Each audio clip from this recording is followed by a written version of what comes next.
Day and night, the bright and dark of Earth's dance.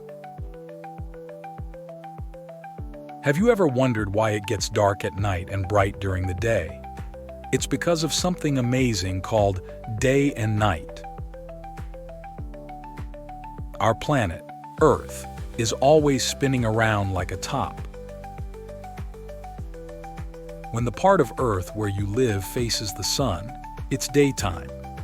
The sun gives us light and warmth. But when Earth turns away from the sun, it's nighttime. That's when it gets dark outside, and we can see the stars shining in the sky. Day and night happen because of Earth's rotation.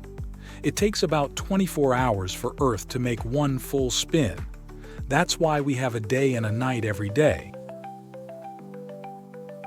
Different animals like different times.